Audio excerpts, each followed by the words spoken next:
Senyores, senyores, Johnny, my friend, welcome back to Ben Spencer Rocky Channel. Kali ini kita dapat di hari yang cerah, tanggal 9 Oktober 2024. Jadi Om Dimas kemarin habis jalan-jalan dari Malang ya. Tapi memang dasaran Om Dimas ini apa ya?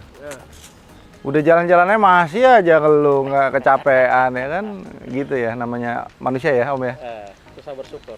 Susah bersyukur, nggak apa-apa Om. Jadi buat teman-teman yang mungkin pengen punya mobil 4x4 tapi berbeda daripada yang lain, dari kemarin kan kita biasanya bahasnya cuma Fortuner, Pajero, Land Cruiser. Ya kita kali ini dapat kesempatan untuk nge-review satu mobil GWM Tank 300 Hybrid Electric Vehicle yang warnanya cukup ngejreng. Jadi ini adalah warna flagshipnya dia. Jadi kalau kita ngelihat dengan warna oranye seperti ini ditambah dengan clear dia punya plastik hitam, rasanya mobil ini rak sekali ya, rak apa ya bahasanya? Penyampaiannya laki ya kan. Tetapi 800 jutaan untuk sebuah mobil yang keluaran dari negeri tirai bambu, pasti orang-orang akan berasumsikan apa sih sebenarnya yang spesial dari mobil ini. Yang pertama gini, kalau kita berbicara mobil di harga di bawah 1 miliar di Indonesia, kita cari mobil 4x4, pilihannya sebenarnya nggak terlalu banyak. Mungkin ada sekitar 3 di luar dari double cabin, yaitu Suzuki Jimny, Toyota Fortuner Tetradrive, atau Pajero Ultimate yang 4x4. Tapi kalau kita bicara tentang Pajero Fortuner, rasanya mobil ini tidak bisa disandingkan apple to apple sama mereka. Karena menurut gue mobil ini, kalau kita bicara mobil ini lahir di Jepang, mungkin akan setara dengan Toyota Land Cruiser Prado gitu ya kan. Tapi ya itu dia, lagi-lagi ini mobil Cina bro ya kan, tetap aja. Tapi apa yang membuat orang-orang tuh yakin Om beli ini Om? Apa ya John? Gue juga bingung nih. Pasti kan gini, lu punya orang Indonesia itu kan paling anti sebenarnya coba-coba. Mereka selalu main aman, belinya kalau nggak Toyota, Honda, Mitsubishi. Nah itu 3. Tapi gini, gue kemarin sempat sebelum gue nge-review mobil ini, kan gue sebenarnya nungguin nge-review mobil ini tuh lama nih. 3 atau 4 hari sebelumnya tuh gue udah belajarin, gue cek-cek, gue lihat orang-orang yang review, dan gue sebenarnya tertarik kemarin waktu nonton videonya Om Widodo dari Prorok Engineering Jawa. Jadi Om Widodo itu cerita, gini Om ceritanya.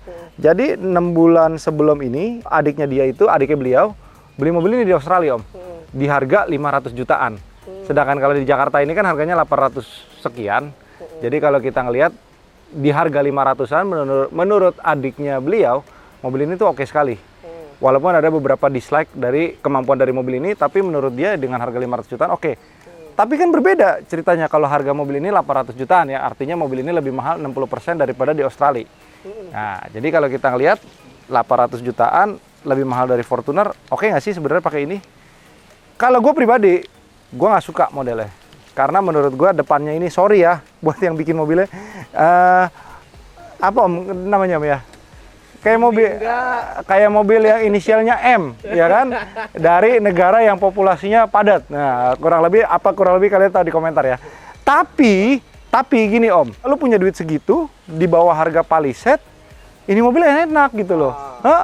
Jadi maksud gua gagah, ya kan? Terus dia punya spion juga modelnya laki banget.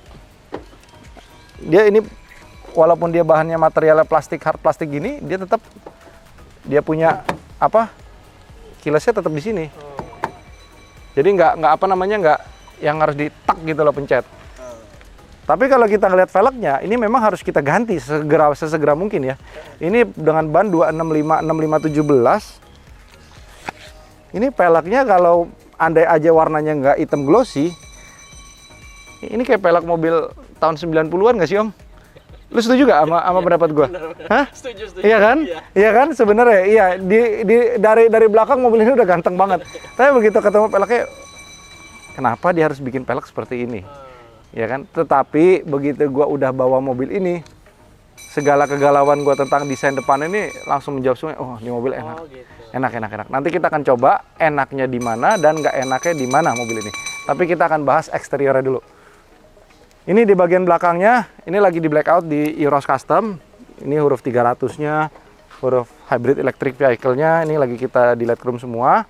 Lalu di bagian belakang lampu desain stop lamp-nya ini menurut gue cukup oke lah.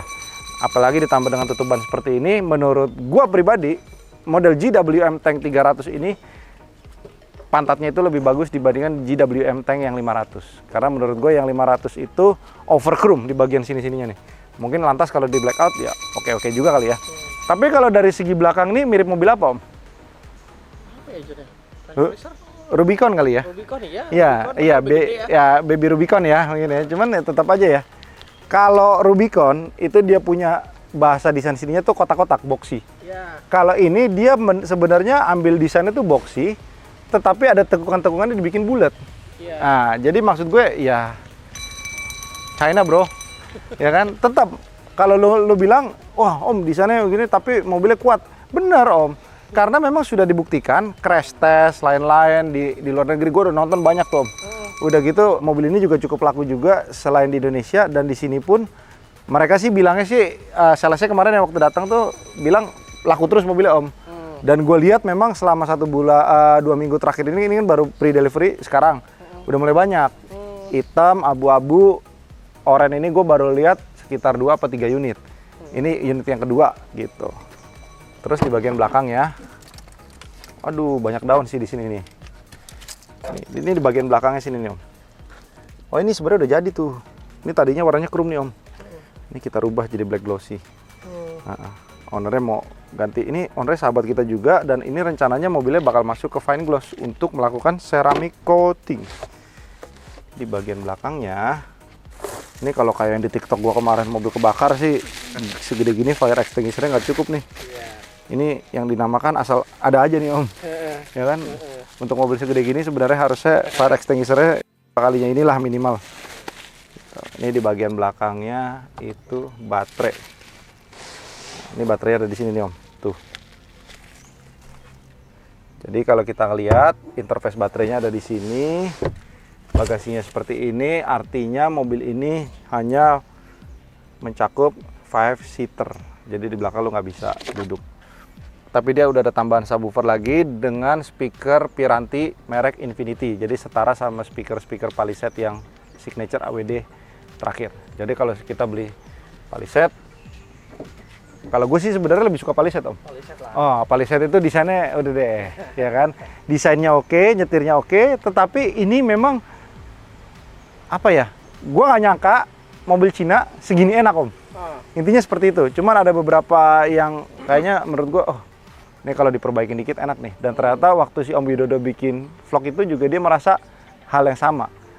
Jadi nanti akan kita coba. Jadi ini bisa buat apa nih namanya, Om? Camping. Iya, camper van. Jadi kalau lo punya lampu kecil, lo masih bisa tetap colok dari sini. Dan juga dia udah hybrid electric vehicle, dan torsinya dan horsepower itu cukup gede, Om. 342 horsepower dengan mesin 2000 cc 4 silinder. Gue pikir ini mobil gila banget tenaganya ya.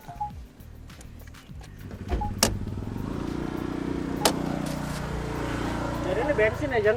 Bensin dong.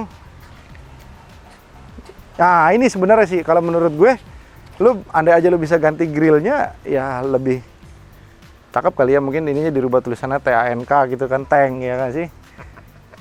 Cuman gini, kalau lu minimal produk-produk aftermarket kayak ARB itu sudah sampai berani bikin front bumpernya, artinya mobil ini sudah cukup laku di pasaran, Om.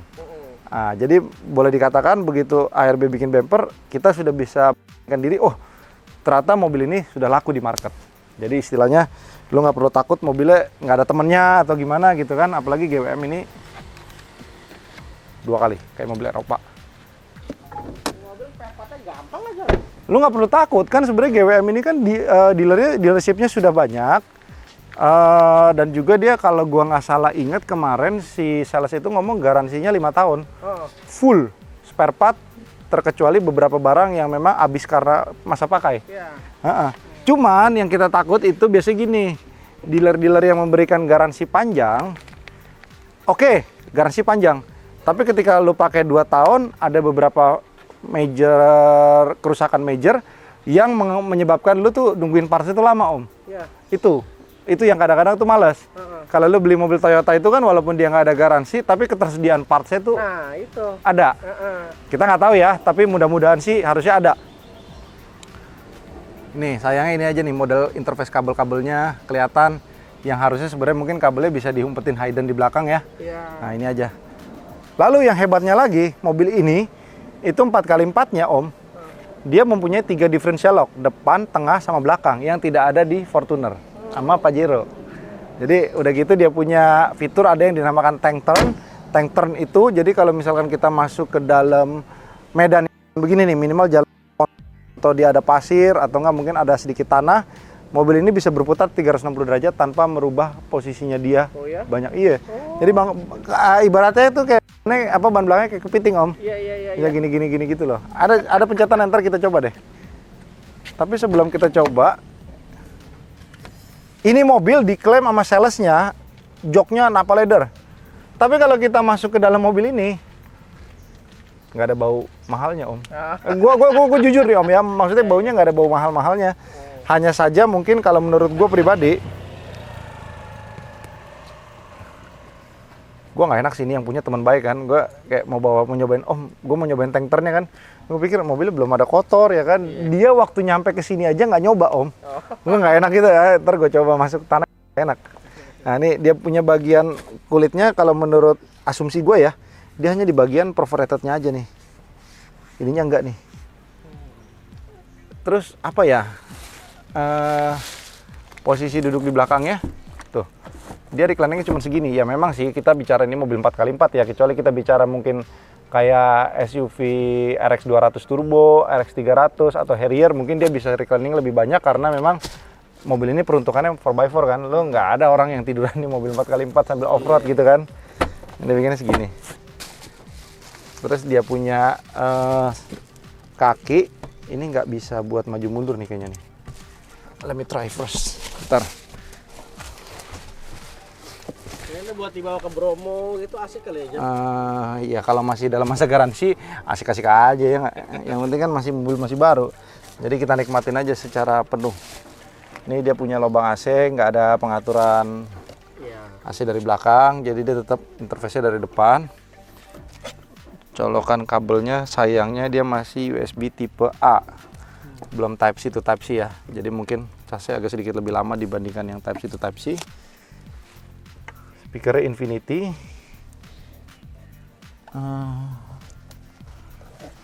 Kalau misalkan Toyota bikin mobil seperti ini Om, dengan fitur kayak gini, dengan desain implementasi ala Toyota, mungkin harganya akan nyampe di 1,4, 1,5 Om.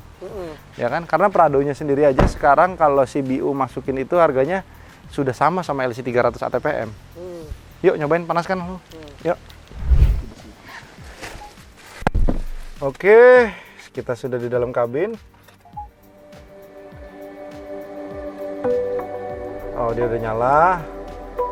Udah ada easy exit sama welcome memory seat. Jadi bukan welcome memory seat sih, dia jadi welcome seat. Jadi kalau kita mau keluar bangkunya mundur sendiri, begitu masuk dia udah maju sendiri. Tetapi dia punya electric seat, belum dilengkapi yang namanya memory seat.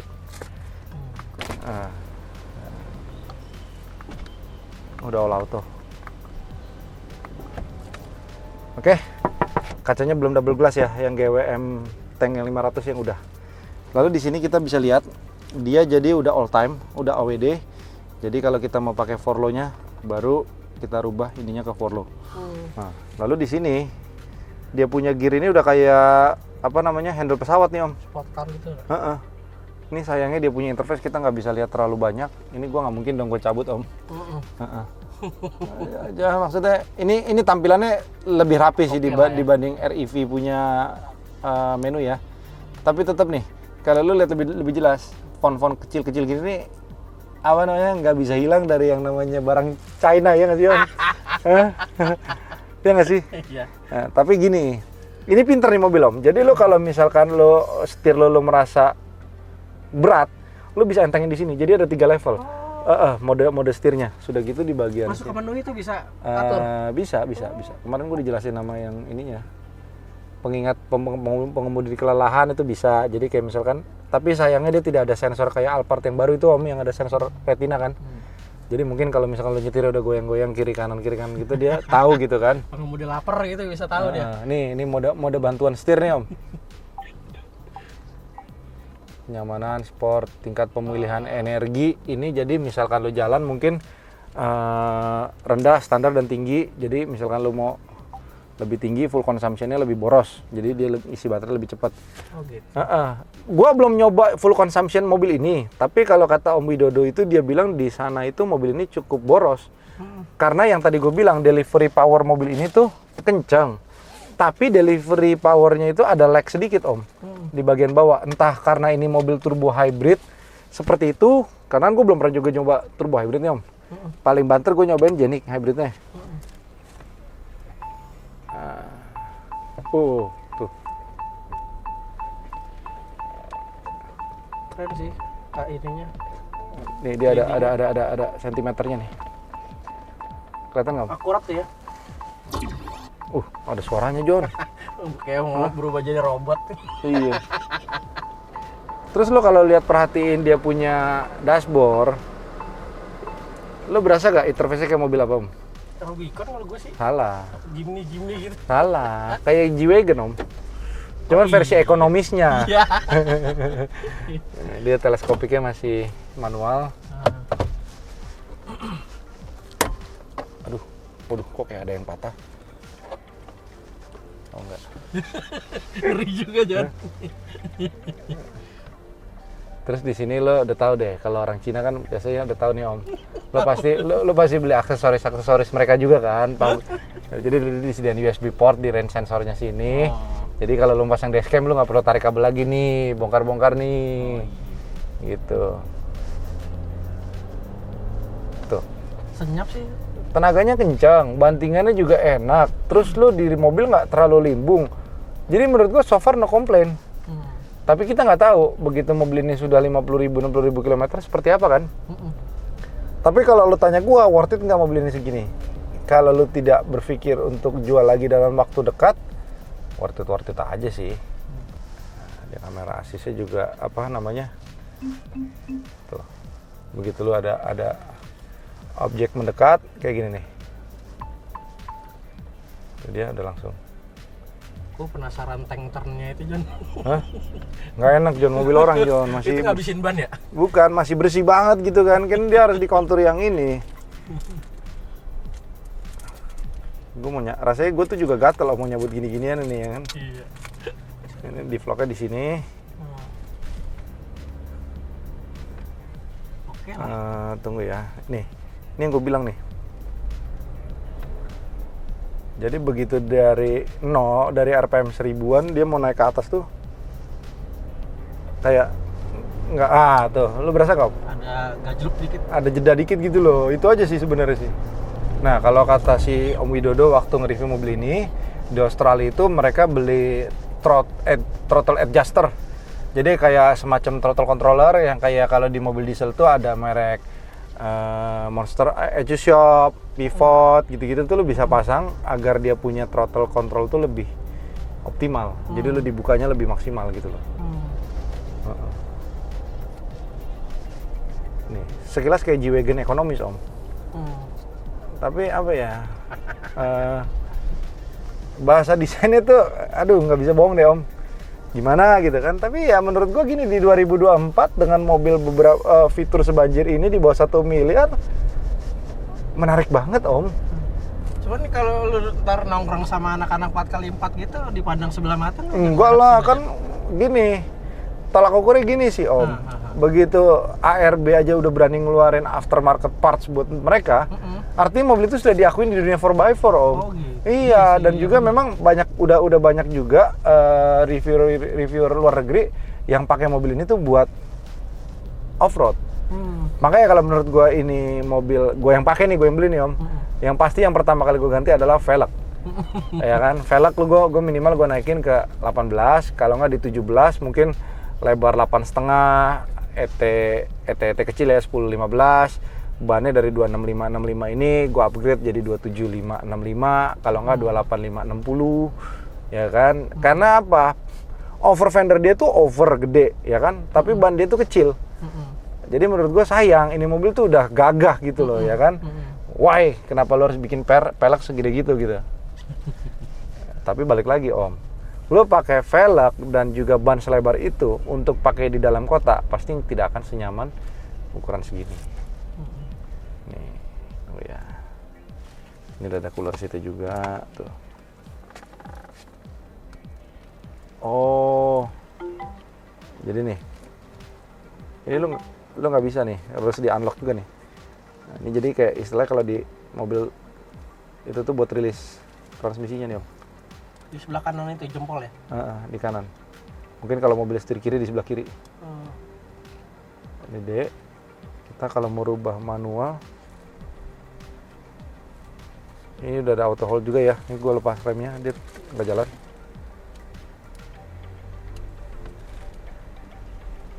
Terus itu pedal shift gimana John? Udah ada downhill assist, udah ada VSC off Pedal shiftnya gimana? di sini kan? Tunggu kita netralin dulu.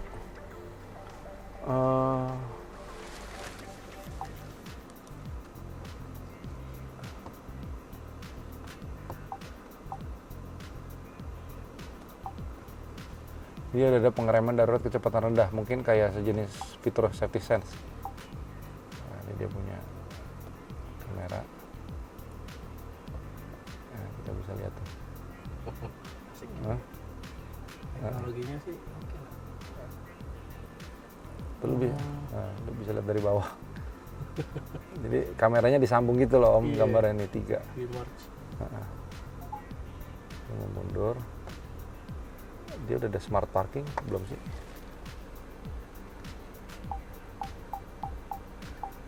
Ini tombol-tombol ini tuh kayak mau Android Cina banget gitu nggak sih? Ya sih. Nah, tapi layarnya bagus gitu loh. Jadi ya apa ya Om ya? Ya oke lah perkembangannya. Iya. Memang kayaknya digadang-gadang emang negeri tirai bambu nih bakalan maju Om. Kalau kita ngelihat di BYD itu ya kan tadinya memang barangnya sempat ketahan di pelabuhan atau di mana nggak tahu entah berantah gitu kan. Terus mobilnya tiba-tiba udah banyak di jalanan gitu. Mobilnya kencang Om. Kencang. Tapi bener deh, lu coba walau ya lu jangan bandingin sama mobil yang 1M lebih ya. Rasanya itu mobil China ya pasti ada rasanya yang beda sama mobil Jepang Om. Tapi tetap mereka untuk teknologi juga nggak kalah jauh, maju, lebih maju dibandingkan Jepang gitu kan. Cuman yang kita tahu udah secara dari zaman zaman dulu ya barang Cina itu lo tahu kualitasnya kan. Nah itu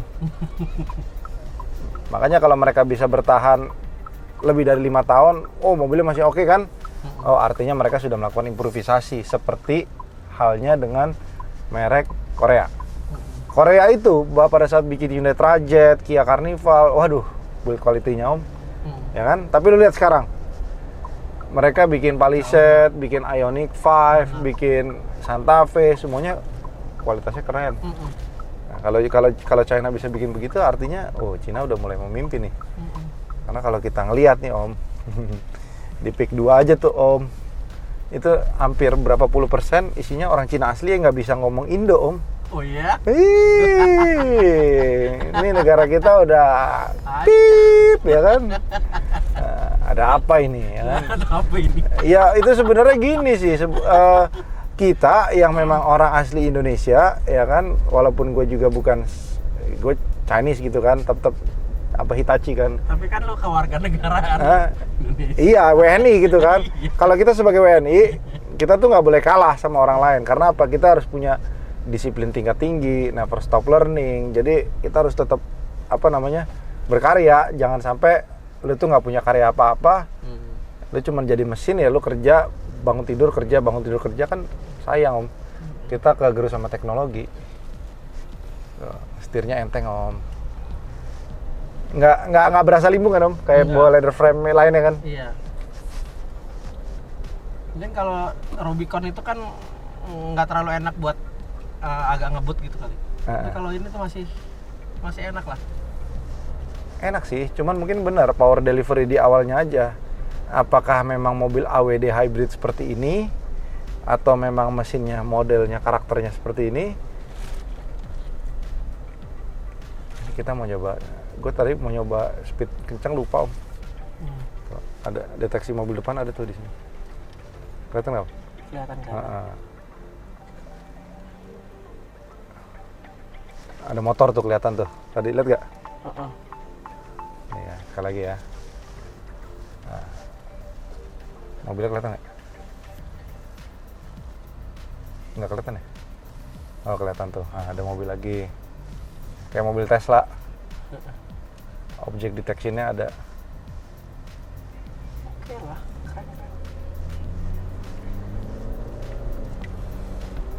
Di Australia bisa 500 juta, di sini 800 ya, jadi diam juga ya. Itu 300-nya itu kemana ya? Fufu Fafa? Ngomong apa? Ya. Susah ngomong ya. Ya. Abi. Nggak apa-apa Om. Cuman yang kita takut itu kan di 2024 ini kan apa namanya Om? Deflasi Om. Lo tau deflasi nggak? Tahu gua apaan sih itu? Nggak, harga barangnya nggak naik, tapi daya belinya nggak ada Om. Jadi kalau lo ngelihat, ya hanya segelintir orang yang hidupnya sukses, bertahan, tapi mayoritas itu ekonominya makin lama makin kegerus. Sulit. Yang tadi jadi kelas menengah turun ke menengah ke bawah, ya kan?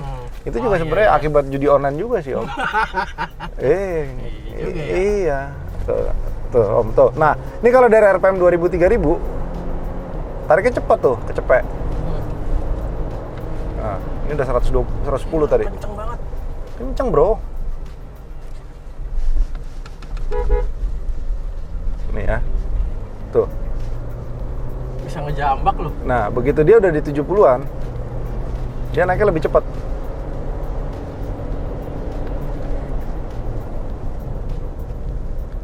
Limbung sih Om, berasa limbung tadi. Lo berasa gak begini-begini mobilnya? Nah. Tapi nggak separah Pajero. Iya. Udah ya, kalau kebanyakan nyobanya beli bensin tak? Hah? Fufu Fafa? Oke, jadi ya kesimpulannya kita beli mobil 800 jutaan, worth it enggaknya itu tergantung sama kebutuhan kita juga. Kadang-kadang kita butuh yang namanya mobil 4x4, terus kita butuh peace of mind. Kan lu mobil ini kan garansinya lama Om, full spare part ya kan, lu jadi pakai mobil ini lama oke-oke aja gitu loh. Terus juga ada orang yang demen sama fitur-fitur yang terbaru kayak gini. Lu bayangin lu beli Fortuner Pajero, ya itu lagi modelnya sama kan sama dari 2016 modelnya nggak beda.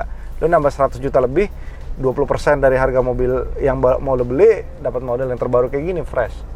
Udah gitu lo pakai mobil ini kan keren bro, ya nggak sih? Maksudnya lo, brand new gitu kan modelnya. Ya, Oke, terima kasih buat teman-teman. Jadi kalau ada salah kata dalam pengucapan atau ngejelek-jelekin mobilnya, gue minta maaf John, karena ini adalah review yang objektif terhadap mobil ini. Gitu. Tapi kalau lu tanya gue enak nggak? Enak. Tuh, enak kok. Ya kan? Bye-bye.